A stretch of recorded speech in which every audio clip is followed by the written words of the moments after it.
nimankaasu buugga kanu marka wuxuu xambaarsan yahay hasha aynu wada naqaani maandeed waxaa madmadowga kusoo socdo waraabayaasha ahayna waa waxa hadda dee kala booba iyo hareeraha ka taagan wayna kusoo yaacaya oo war waxa iyaga annagaa leh loo daayaadaro hashu annagaba caanaha iyagaba laguma filneen loo nabadgeliya laga kari lahay kulley baa gudaha kaga boganaysaan insha allah saan jeclahay marka aad buugga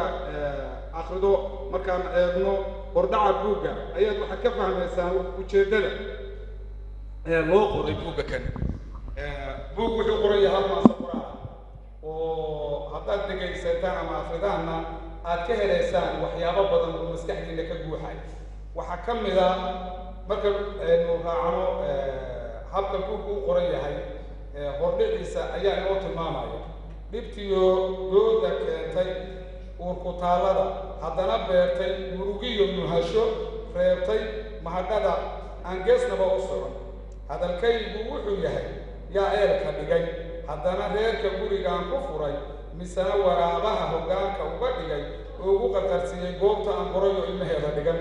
hubaashii anugu waa yaabanahay hareerahaan dhuganayaa yaabka yaabkiisu waa arrinkaan horteenna yaal oo aan cidiba hadal bahayn hamigana ku hayn taas waxaa ka daran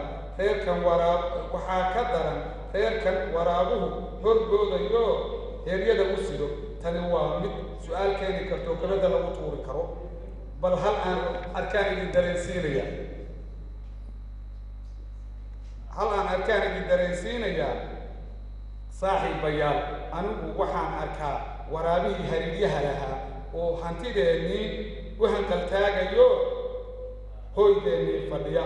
haddana haw sahan u diray arrinku waa midkaan la amakaagayo hadalka iga keenaye aan hore eegno oo geesaha gaankeenna oo idil guulaystayaashii geerida jeclaa geesigana wada ahaa oo goobtay galaan galabku ka yeeri jiray haddana dhiilada ku beeri jiray cadowgeenna oo idil aan wargelino oo geesaha kaga meedinne taa waxaa ka daran waraabuhu waa mamo magar qaadanaaye aan horinba horin ku horgoyno oo hareeraha kaga hayhayno oo hootada hooskeenna taal hilfaha ugu qaadno oo ku hamaq siino si uu hamigeennu horay ugu sii socdo hoogu inooga haro waad fahmi kartaan ujeeddada laga leeyahay ubuucda buuggan uu ka hadlayo nuxurkiisu wuxuu xambaarsan yahay waxaa sarbeebta ah oo aad hadda maqlaysaan waraabaha iyo ninka kana doodooda marka bilaabanaysa daljir in la yidhaahdo iyo waraabaa dooda u furmaysaa waraabuhu su-aasha koowaad oo uu furaya waxay tahay waraabow su-aal baan qabaa igu raagtay oo haddana gubi naftayde iga jaahil bixi intaanaan heeryada barqubin adna aanan hanaqa ku jarin hanaqa waa taqaanin baan u malaynayaa inkastoo aan macneeyey ereyga iyo ereyo badan oo la mida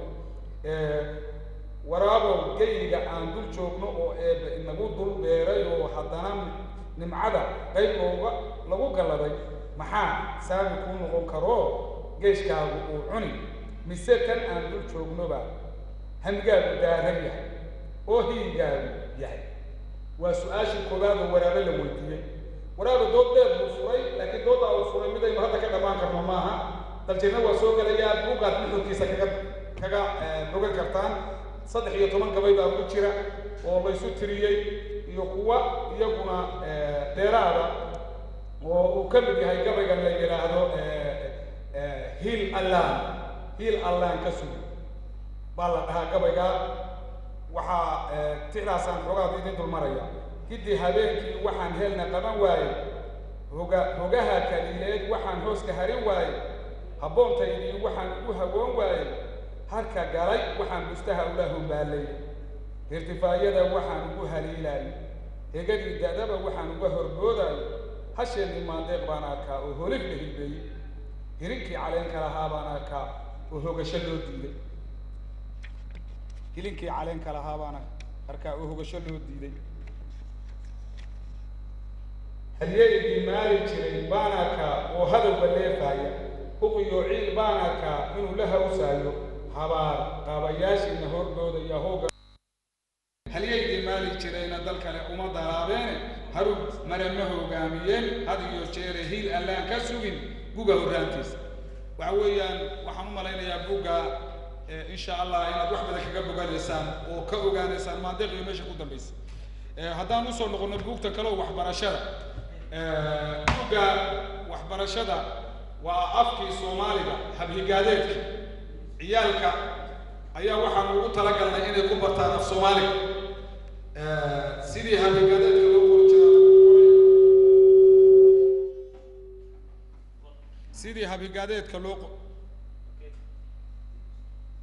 sidii habhigaadeedka loo qori jiray baa loo qoray waa alifbeetadii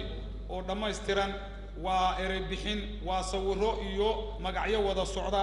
carruurta in guriga loo geeyo oo waalidku uu tuushan ahaan ugu dhigo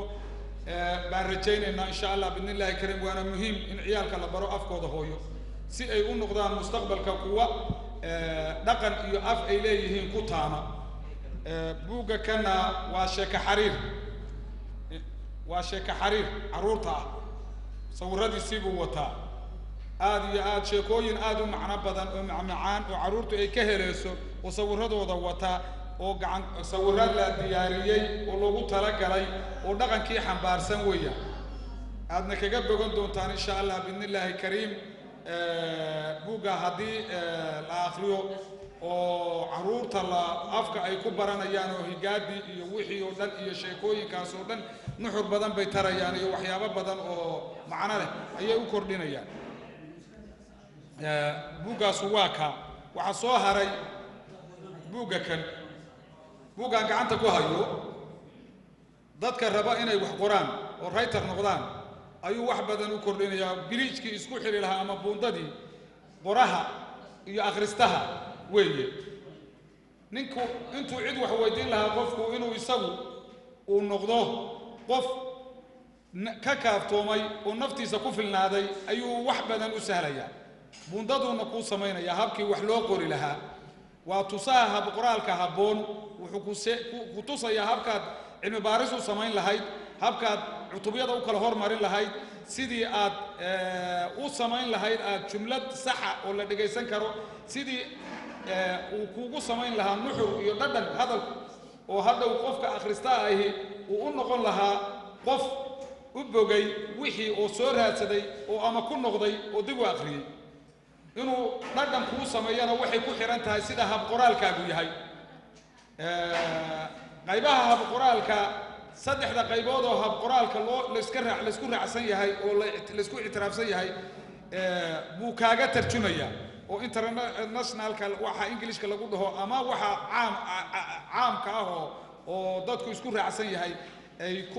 oo loo qoro ayuu wax badan ka tarjumaya kaas waxaad ka helaysaa faa'iido aad u tiro badan oo ah qofkii wax qoraya waa inuu buugga la saaxiiba dadkiina ku taamaya inay wax qoraan tusaha hab qoraalka habboon baa la dhahaa aad iyo aad buuna u macno badan yahay qiimo badan iyo macno badan buuna idinku kordhinaya marka inaad ka faa'iidaysataan baan jeclahay meel kasta oo ummadda Soomaaliyeed joogtana sidaasaan anigu meediyada uga gudbinaya qof luqad kastaba wax ku qor hab baa wax loo wada qoraa isku hal dhinac hal nooc baa wax loo wada qoraa qoraalka farta iyo systemka ayay ku kala duwanaanayaan iyo qaabka wax loo qorayo bas laakiin hab qoraalku waa isku mid gudigood waxa loo qoraa hordhac iyo nuux iyo kadabadhac ama gabagabo saddexda qaybood baa buug kasta u qaybsan yahay ama carabi ku qor ama talyaani ku qor ama english ku qor ama soomaali ku qor isku nooc bay u qoran yihiin marka inaad insha Allah bidnillahi kariim waxaan ku rajo weynahay inaad ka faa'iidaysataan dadkiina ku taamayana wax qortaan waana idin anfacayaa markaan u soo noqdo buugga astaantii Soomaaliya saaran tahay oo af Soomaaliga waxa weeyaan wuxuu ka tarjumayaa buuggaas 73 ayaa dawladda dhexe qortay waa naxwii afka Soomaaliga dib baan u qornay u diyaarinay u habaynay dhisay fiican u samaynay sida aad aragtaan baa loo diyaariyay naxwaha afka Soomaaliga oo gudidii qortay weeyaan gudidii baa ku qoran copyright-kiisa waxaan ku qornay wasaaradii hidihi iyo tacliinta sare ee buugga daabacday 73 iyaga iskale laakiin in laga faa'iidaystaan u soo saarnay